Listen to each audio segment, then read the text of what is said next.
Names? My horse is Dan. I'm Buster.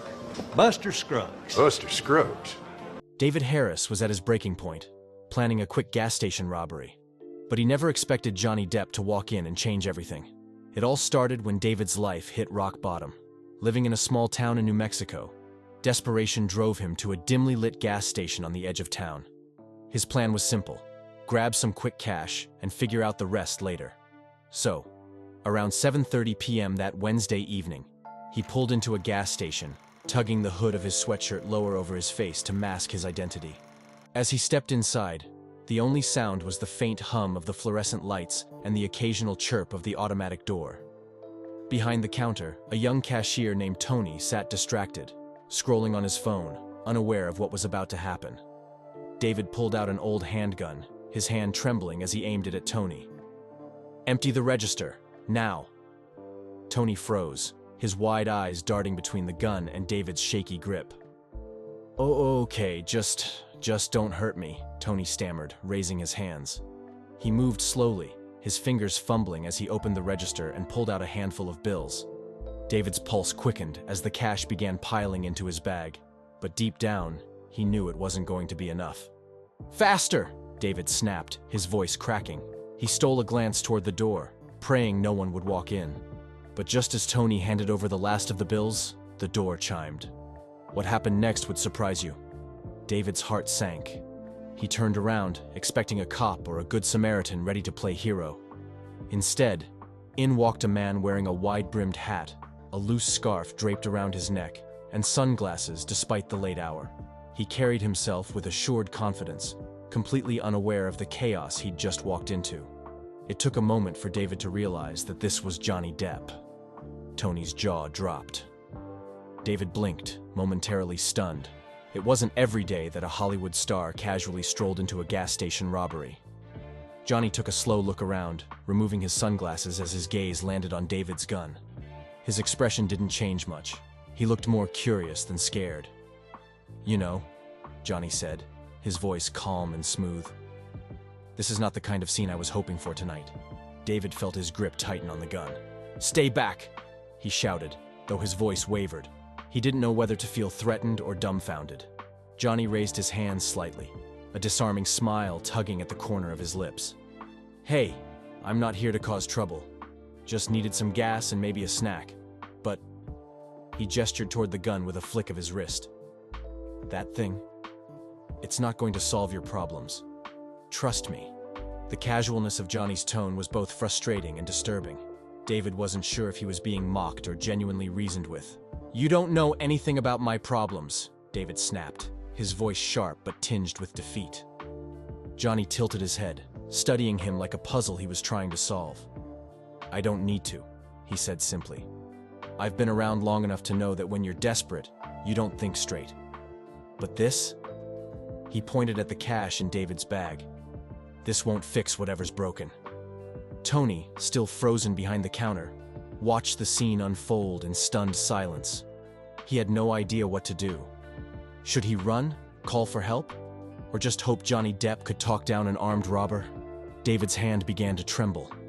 He hated that Johnny was getting to him, that his words were poking at the cracks in his resolve. "I don't have a choice," David muttered, almost to himself. "There's always a choice," Johnny countered, taking a cautious step forward. His voice was softer now, almost sympathetic. "And I'm guessing this isn't who you really are. So, why don't we both take a step back, and you tell me what's really going on?" David hesitated, his mind racing. The gun felt heavier in his hand, as if the weight of his actions was finally sinking in. He wanted to yell, to push Johnny away, but he also wanted someone to hear him out. Johnny's eyes didn't leave David's. There was no fear in them, only a quiet determination. "I've been through a lot in my life," Johnny said. "Made mistakes, faced things I never thought I'd survive. But you know what got me through it." He paused, letting the words hang in the air, choosing to face it head-on instead of running from it. "You can do that too." For a moment, the room was silent. Even the hum of the fluorescent lights seemed to fade away. David's breathing became shaky as he struggled with Johnny Depp's words. Then, he decided to do something no one saw coming. The tension in the room felt almost unbearable. Johnny Depp stood just a few feet away, calm but firm. David Harris, on the other hand, was visibly shaken, his grip on the gun slipping as doubt began to creep in. The last thing David expected when he decided to rob this gas station was to get life advice from a Hollywood superstar. But something about Johnny's words, his steady voice, his piercing gaze, made David hesitate. Nobody anticipated what happened next. Before David could respond, the sound of approaching sirens filled the air. His stomach dropped. Someone must have called the police, maybe a passerby or one of the customers who had been in earlier. He began to panic. He hadn't planned for this. His mind raced with options: run, fight, or surrender. None of them seemed promising. Johnny glanced toward the door, then back at David. "Looks like time's running out," he said, his voice still maddeningly calm. "So, what's it gonna be?" David clenched his jaw, his heart hammering in his chest. The thought of going to jail terrified him. He'd seen what prison did to people, how it broke them down. And yet, standing here, staring at the cash in his bag and the gun in his hand, he couldn't shake the feeling that he'd already hit rock bottom. The sirens grew louder, closer. Tony, the young cashier, moved anxiously behind the counter, his eyes darting between David and the door. He looked like he was about to bolt, but Johnny held up a hand, as if to tell him to stay put. Then, out of nowhere, Johnny did something completely unexpected. He reached into his pocket and pulled out a silver flask. "You look like you could use a drink," he said, holding it out to David. David blinked, utterly surprised. Was this some kind of joke? "What are you doing?" he snapped. Johnny shrugged, his expression unbothered. "Just trying to take the edge off. You seem tense." For a moment, David didn't know how to respond. Part of him wanted to laugh at how ridiculous the situation was. Here he was, in the middle of a robbery, and Johnny Depp was offering him a drink like they were old friends catching up. But the other part of him, the part that was exhausted, broken, and desperate, found himself reaching for the flask. He loosened the cap and took a swig, the burn of the alcohol momentarily calming his racing thoughts. Johnny watched him with an almost fatherly expression, as if he'd known all along this would work. "Better?" Johnny asked. David nodded reluctantly, though he wasn't sure if it was the alcohol or Johnny's presence that was calming him down. Either way, his hand holding the gun began to lower, the tension in his body easing just slightly. But the moment of calm was soon cut short. The sirens were now deafening, and the flashing red and blue lights outside signaled that the police had arrived.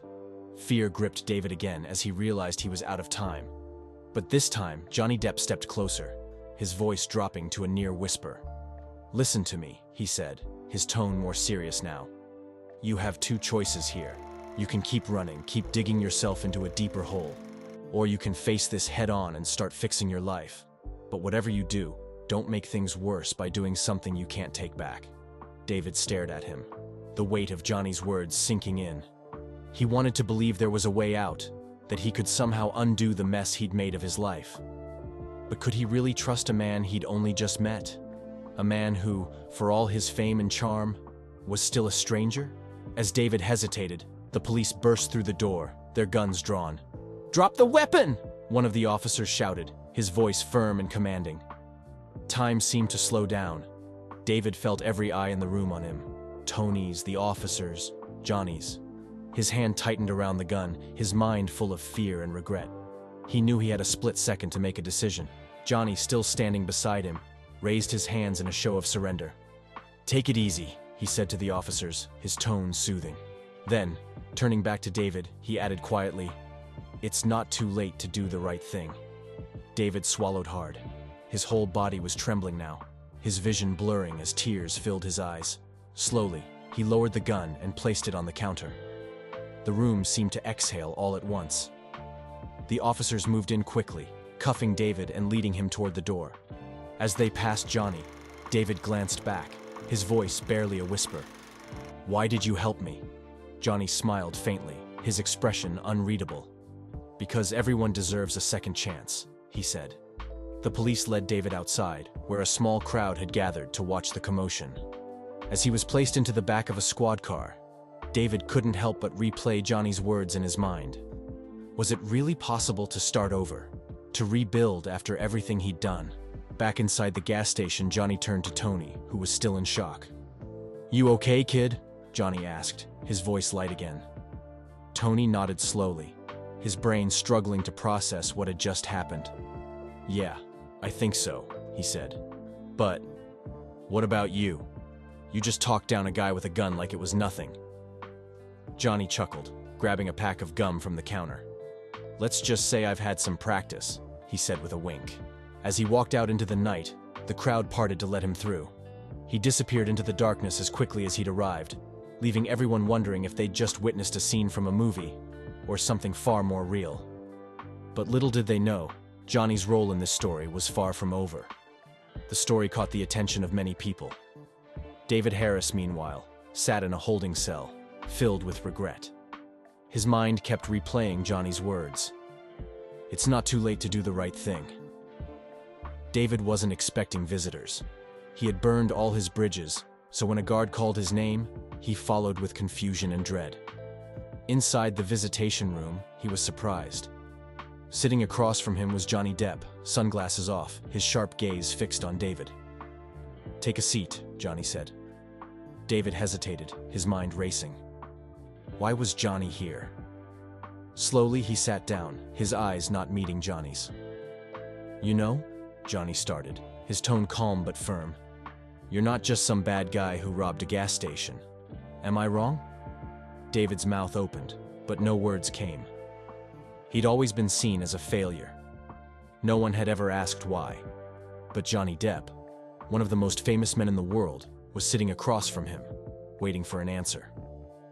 "I didn't know what else to do," David finally said, his voice shaky. "I lost my job. My wife left. I had nothing." He paused, the shame overwhelming him. "I wasn't trying to hurt anyone. I just needed something to change." Johnny nodded, leaning forward. "I get it. Life's tough. But robbing a gas station? That's not the way to fix it." David swallowed hard. "What else was I supposed to do? No one cares about people like me." Johnny's face softened, but his voice stayed firm. "I care. That's why I'm here." David blinked in disbelief. "Why?" Johnny paused before answering. "Because I've been there. Not exactly the same, but close enough. I know what it's like to hit rock bottom." For the first time in years, David felt something he thought he'd lost. Hope. He opened up, telling Johnny everything. How he'd fallen, how hard it had been, and how lost he'd felt. Johnny listened without judgment, occasionally nodding, his presence strangely calming. When David finished, Johnny sat back, letting out a long breath. "You've made some bad choices, but one bad chapter doesn't ruin the whole story." David blinked, confused. "What do you mean?" Johnny leaned forward, his eyes locking onto David's.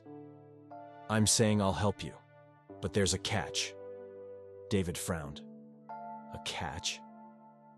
Johnny's gaze didn't waver. "You have to own up to what you've done. Face the music, and when you get out of here, you make things right." David felt a pit form in his stomach. The idea of owning up terrified him, but something in Johnny's words made him believe it was possible. Slowly, he nodded. "Okay, I'll do it." Johnny smiled, standing up. "Good. Then let's get to work." Johnny didn't just offer moral support. He hired a top defense lawyer for David. When the case got to court, David stood before the judge. The courtroom was packed. Johnny sat quietly in the back, his presence a silent reminder of the stakes. David took a deep breath and spoke honestly. He admitted his mistakes, expressed deep remorse, and shared how close he had come to giving up entirely. The judge listened intently, and when she spoke, the room fell silent. "Mr. Harris, your actions were reckless, but it's clear you're not beyond redemption. I'm giving you probation, community service, and counseling." David couldn't believe it. He turned to Johnny, who gave him a small, approving nod. Over the next year, David worked hard to rebuild his life. He completed his community service, attended counseling, and even found a steady job at a local nonprofit. But the biggest surprise came when he began volunteering at a crisis hotline, using his story to help others who felt trapped by their circumstances. As for Johnny, he faded from the media spotlight.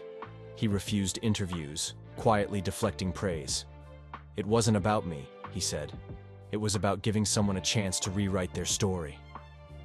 David would never forget the man who believed in him when no one else did. Johnny Depp hadn't just saved a gas station that night. He had saved a life. And maybe, just maybe, that was the unthinkable part all along. What do you think about Johnny Depp's unthinkable actions? Does everyone deserve a second chance? Share your thoughts in the comments.